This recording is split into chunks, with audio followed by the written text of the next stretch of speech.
Hi friends! Wednesday evening போல் மோமோஸ் செய்யலாம் அப்படின்னு சொல்லிட்டு கிச்சனுக்குள்ளே வந்தாச்சு. ஒரு முழம்பழம் இருந்துச்சு. அதை ஜூஸ் பண்ணி வச்சுப்போம். மோமோஸ் செய்யும்போது சாப்பிட்லாம். மோமோஸ் சாப்பிடும்போது ஜூஸ் குடிச்சிக்கலான்ட்டு அதை ஜூஸ் பண்ணி வச்சுட்டேன். இப்போ சம்மர் வந்துச்சுனாலே இந்த ஃப்ரூட்ஸ் எல்லாம் நல்லா கிடைக்கும். நிறைய பேர் ஜூஸ் பண்ணி குடிப்பாங்க. இதில் நான் சுகருக்கு பார்த்திங்கன்னா கொஞ்சம் சுகர்லெஸ்ஸாக தான் இருந்துச்சு. அதனால் ஒரு 4 டேட்ஸ் போட்டுட்டு கொஞ்சம் பால் ஊற்றிட்டு நல்லா மிக்சியில் கிரைண்ட் பண்ணிட்டு ஒரு பவுலில் ஊற்றி ஃப்ரிட்ஜில் வச்சுட்டேன். மோமோஸ் ரெடி ஆகிற வரைக்கும் இது கூல் ஆகும்னு சொல்லிட்டு. ரொம்பவே நல்லா வந்துருந்துச்சு மோமோஸ் கூட. நான் கேரட், பீன்ஸு அது கூட சிக்கன் எடுத்துருக்கேன். எல்லாம் மிக்சிலேயே சாப் பண்ணி எடுத்துக்கினேன். மாவை மிக்சிலேயே போட்டு பிசைஞ்சிட்டேன்.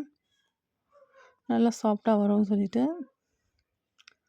இன்றைக்கி டின்னருக்கு இதை வச்சு தான் சாப்பிட்டோம் நாங்கள். சூப்பராக இருந்துச்சு. ஒரு பேனில் எண்ணெய் ஊற்றிட்டு வெங்காயம், கேரட், பீன்ஸ் எல்லாம் போட்டு நல்லா வதக்கிட்டு சிக்கன் போட்டு அதை வதக்கிட்டு மஞ்சத்தூள், மிளகாத்தூள், கொஞ்சம் தனியாத்தூள், கரம் மசாலா போட்டு வதக்கிக்கினேன். கொஞ்சம் குக் பண்ணிவிட்டு செஞ்சால் சூப்பராக வரும்.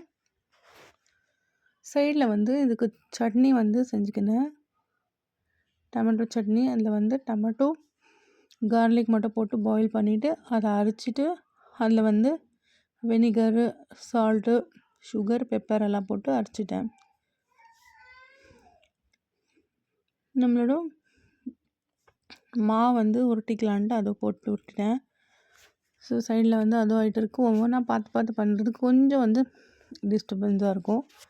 ஸோ மோமோஸ் சூப்பராக வந்தால் போதும். நான் இந்த ஷேப் சின்ன சின்ன உருட்ட முடியாதுன்ட்டு ஒரு டிஃபன் பாக்ஸை பெருசாக தட்டிட்டு அதில் இது மோமோஸ்க்குன்னு ஷேப் எடுத்துக்கினேன். எடுக்கும்போது கொஞ்சம் கஷ்டமாக இருந்துச்சு. அப்புறம் எல்லாமே மோமோஸ் ஷேப் எடுத்து வச்சுட்டு எனக்கு தெரிஞ்ச ஷேப்பை நான் பண்ணியிருக்கேன். எல்லாமே போட்டு அப்புறம் ஸ்டீம் பண்ணி எடுத்தால் சூப்பராக இருந்துச்சு.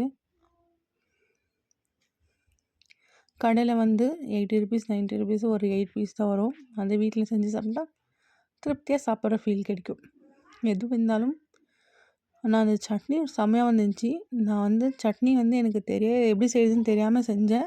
ஆனாலும் சூப்பராக வந்துருந்துச்சு. நெக்ஸ்ட் டைம் அதோட ரெசிபி உங்கள்கிட்ட ஷேர் பண்ணுறேன்.